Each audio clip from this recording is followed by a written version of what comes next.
Welcome to the CACCN presentation, Creating, Developing, and Writing Impressive Abstracts. I'm Karen Dryden-Palmer, and on behalf of my co-presenters, Ingrid Daly and Eugene Mondor, I would like to welcome you to this session. We hope you find it helpful and that you discover valuable information that supports your success in submitting your ideas to Dynamics. We have delivered this session at CACCN Dynamics in 2017, 2018, and 2019. As members of the National Dynamics Conference Committee and experienced presenters, we set out to create tools to support CACCN members to share their important work at our annual national education event. How well CACCN meets the educational needs of its members is in part dependent on the integration and facilitation of member contribution to our learning programs. Dynamics is a wonderful opportunity to hear about leading critical care nursing practice, connect with nurses from coast to coast, and share solutions, ideas, and enhancements to the care of critically ill Canadians.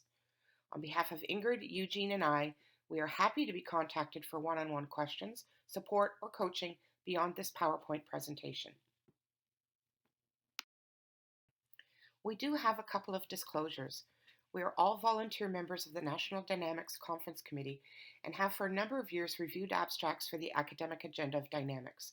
We are also experienced presenters and abstract writers ourselves and offer these tips based on our own experiences of rejection as much as those times when we have been selected for different meetings and events. We're also a little bit nerdy about nursing science and academic rigor and believe that our members deserve the best learning experience we can offer them. As such, we encourage you to set the bar high for your abstract and for your talk or poster. The content in this PowerPoint is not specific to oral or poster abstract preparation. If there are specific tips for poster or oral submissions, we will point that out along the way. The purpose of this presentation is to provide you with information that will assist in preparing a successful abstract to Dynamics.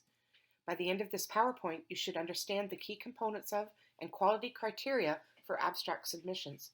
You will also have the opportunity to explore your idea and ways in which to capture the reviewers and the conference delegates' attention so you can share your work. On behalf of CACCN's national leadership, thank you for your intention to contribute to the academic curriculum of Dynamics. Our conference is always evolving, and so is our abstract process. Abstract submissions are now fully online and accompanied by web-accessible tools to help navigate the submission process. Please start your submission process as early as possible so that last-minute technical challenges do not scuttle your hopes of submission. Every year, the national and local Dynamics planning committees review all submissions. It is important that you represent your work and your ideas as clearly and succinctly as possible, and that you keep to the standards we'll discuss in this presentation. You will have only this blinded abstract to convince the reviewers that your presentation is of value to the conference delegates and aligned with CACCN's mission. The Dynamics Planning Committees look for abstracts that reflect current topics for critical care nursing, that contain relevant content, are evidence-informed, and offer practical take-home information for delegates. We aim for a variety of topics reflecting the varied roles and practice contexts of Canadian critical care nurses. So let's get to it. If you want to work along with the PowerPoint, please download the accompanying worksheet and have it handy. We will approach preparing an abstract in a stepwise manner, working through each step, beginning with developing your concept, through to creating and refining your abstract, and finally ensuring proper referencing and citation. Your abstract will be more than a description of your topic or the information you wish to share. The Dynamics process requires potential presenters to develop learning objectives, provide delegates with information about the level of learning they can expect, and inform them of any prerequisites for getting the most out of the session. This will enable delegates to select the session of most interest or relevance to their personal learning objectives. This information also helps the reviewers assign the type, length, and when to offer your session should it be selected. After you decide you want to present at Dynamics, it's good to start by fully exploring your idea or ideas. You can choose something you encountered in your own practice or share an innovation your team has developed. You do not have to be an expert in the topic you choose and need only be willing to create a presentation that others may benefit from. You might choose something that is your passion or share your journey in learning about something new.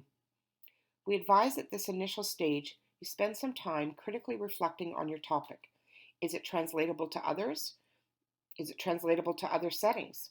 Would it be of interest to others? If the answer is yes, then you have your topic. The scope of topics that are aligned with dynamics objectives is large. Clinical topics historically are always popular and appreciated by the delegates. There are also other areas of critical care nursing that are of interest. New technologies and implementing innovations, leadership, professional development, specific case studies, ethics, wellness, and of course, independent research and quality improvement topics are also very welcome. Keep in mind, if your topic caught your attention or the attention of your team, chances are others will be interested. Take a moment or two now to write down your topic on the worksheet. Try and distill it into one clear statement. As example, my topic could be best practices in shift handover report. Now that you have selected a topic, you can begin to create and refine the content for your presentation. The content of your presentation, be it poster or oral, must be evidence-informed.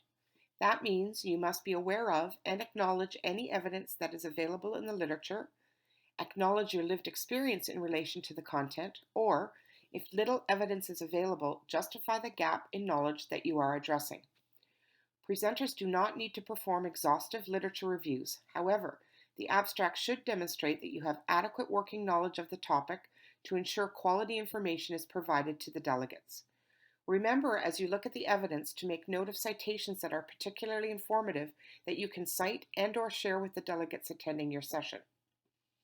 In the example of a bedside handover presentation, one might wish to look at safety literature around risks inherent in handover, models or frameworks that have been developed and tested, communication literature, and the information generated at your hospital or by your team related to handover improvement. Next, you will develop your purpose statement. The purpose statement forms the root of everything you will do to prepare not only the abstract, but also your actual presentation or poster. It is important that you spend the time distilling your idea into 1 or 2 sentences.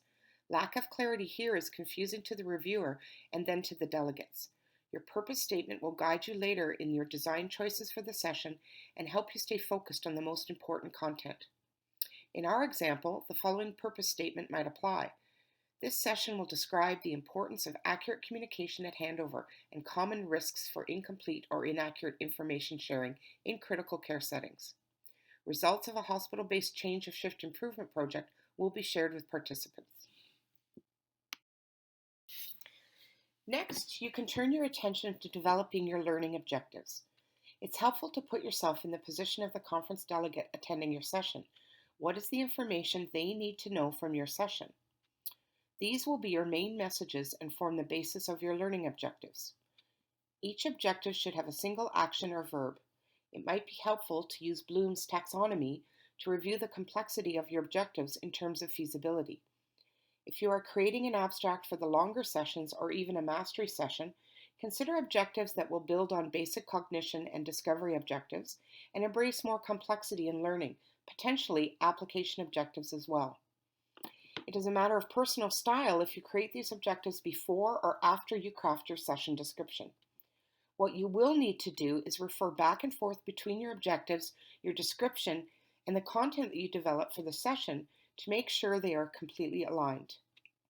In our example of a handover presentation, session objectives for a fast and focused presentation might be similar to, at the end of the session, participants will identify common risks for incomplete or inaccurate communication during change of shift, describe how a standardized reporting framework may reduce risk and increase efficiency of change of shift handover, and apply the City Hospital reporting framework to a fictional case study handover.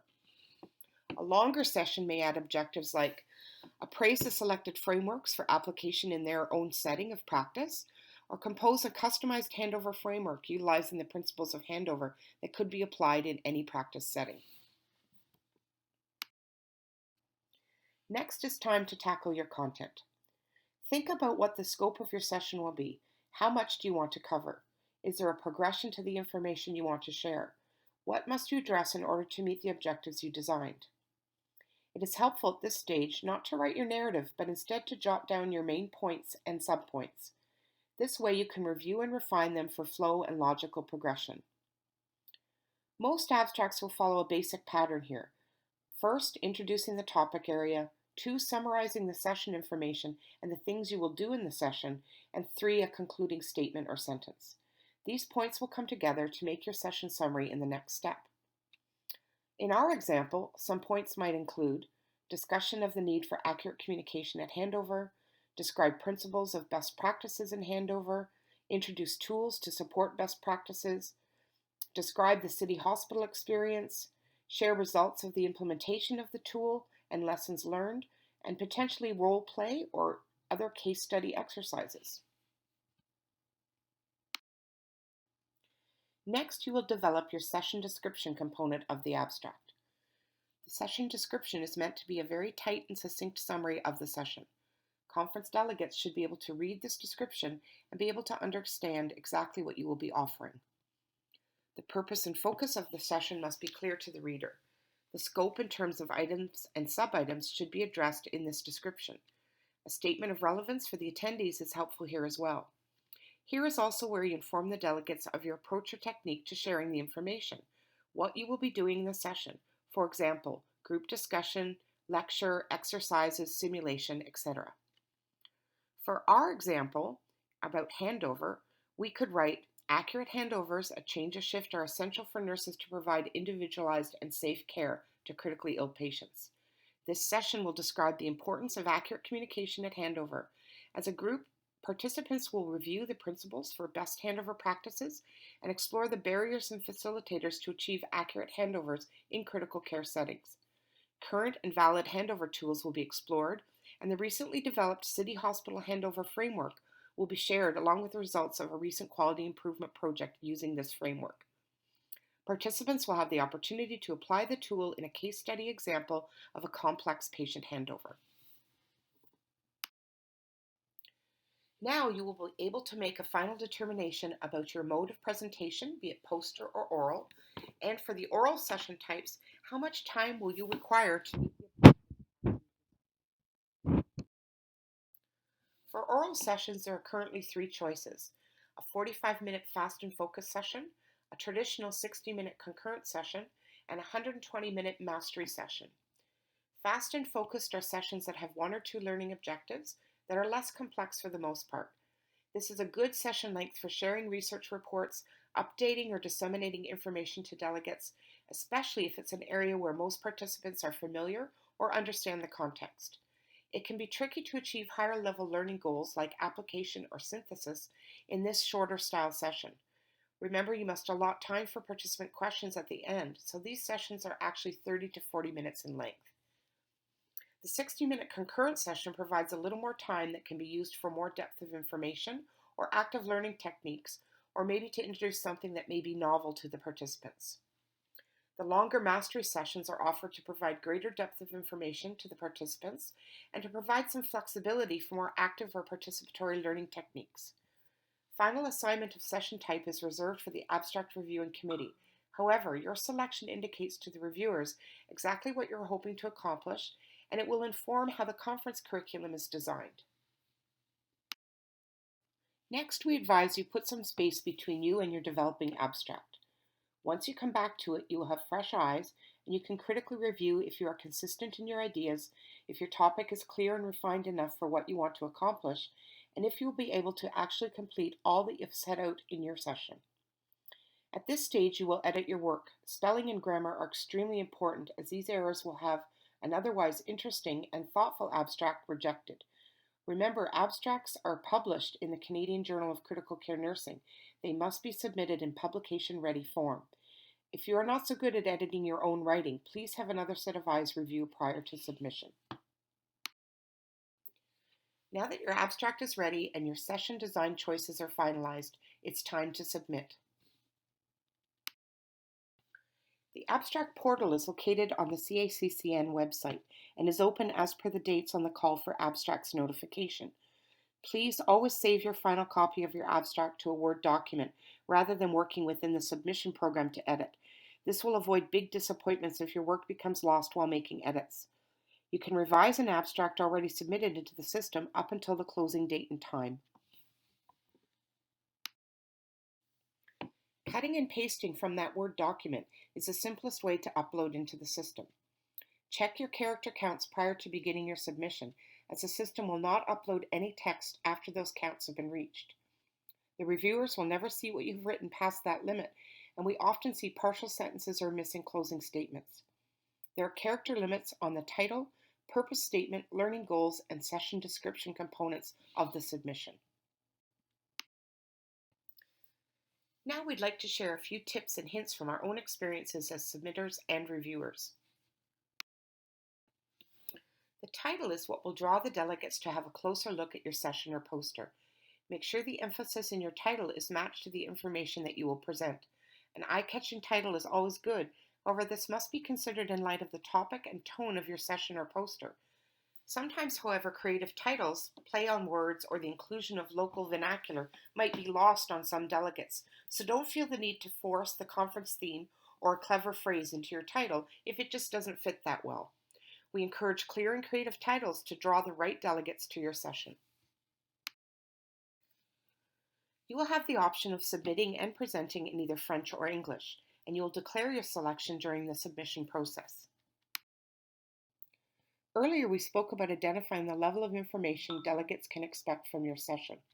This criteria does not inhibit anyone from attending the session, and instead is a way for delegates to sort through the many offerings at Dynamics in order to choose the sessions that best meet their own learning needs.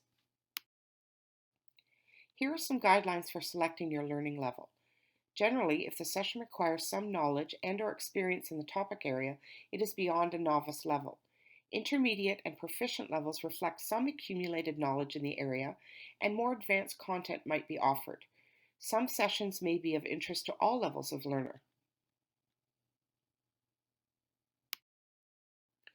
There is an opportunity to provide potential participants in your session or visitors to your poster with some preparation. This is not mandatory, however, will provide the interested delegate with a head start on the content. Depending on your topic, this may be key to optimizing what participants get out of the session or support their participation in the session. For example, in our handover abstract, we may require participants have experience with handovers or an understanding of the purpose of providing a systematic handover tool at change of shift. Lastly, you can choose to identify the population you are focusing on. Be cautious to choose not the age group you typically work with, but the patient group whose nurses might benefit from the session. In our example, all nurses working with the population of critically ill patients would benefit from improved handover processes. Therefore, even if your project was in a pediatric unit, an adult or NICU nurse might benefit from your presentation. Currently, we are accepting a maximum of 3 references to support the evidence base that informs your abstract. This may change in the future, so please check the abstract submission guidelines to be sure you provide the proper referencing for that particular Dynamics abstract process. If you do provide referencing, they must be in APA style. Again, these will not be copy edited, and they will be rejected if not submitted in the appropriate format. It is important to understand the reviewing process. Once the abstracts are submitted, they are divided amongst our volunteer reviewers, ensuring that expertise in the subject area of the abstract is available for the review. All abstracts must be blinded.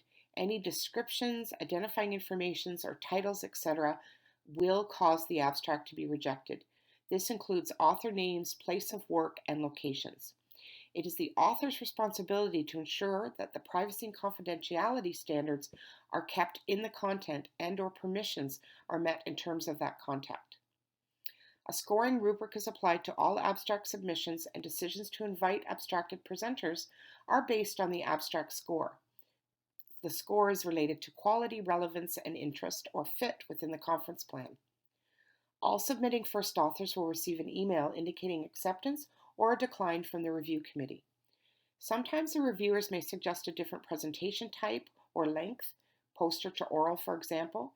The author can determine to accept or reject those offers. If you would like feedback on your abstract, you may contact CACCN head office and be connected to a reviewer who can go over the reviewer's comments with you. Here are some of the more common mistakes and stumbling blocks we see with dynamics abstracts. Vague titles that are not strongly linked to the goals or the session description, broad purpose statements that are not outcome focused, learning goals that are not matched to the session types or not realistic in the allotted time. Often the session descriptions contain too much background information. The session description is not an introduction to a paper. The author need only to briefly describe the area of focus and not necessarily defend their choice of topic.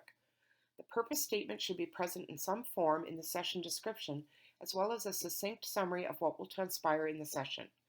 Often this is an area where the submission is over the character count and is cut off.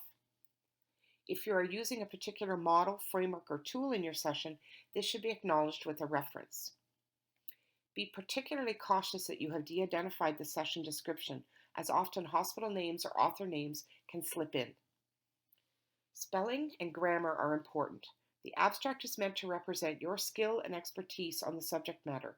Spelling and grammatical errors do not represent your best contribution and not the best work of CACCN members. Please review closely. It is important to note that incomplete submissions will not be forwarded for review. So let's summarize the steps. Select and clearly describe your topic. Be well versed in the current literature or lack of literature. Be clear about the purpose of your session or poster, and identify learning goals. Write a clear session description that is feasible and matched to your purpose and the participant goals. Edit closely and ask others to review. Take advantage of the resources available to you. The abstract submission guideline is available, the worksheet that you have. You may also reach out to connect to a member of the Abstract Review Committee for pre-submission review or abstract development support. And again, please feel free to via head office at any time so we can assist you. We want you to be successful with your abstract. CACCN's mission is to provide the best education and professional development opportunities for our members, and that is dependent on all of us contributing, sharing, asking important questions, and seeking the best answers. We wish you luck and thank you for your time in attending this session.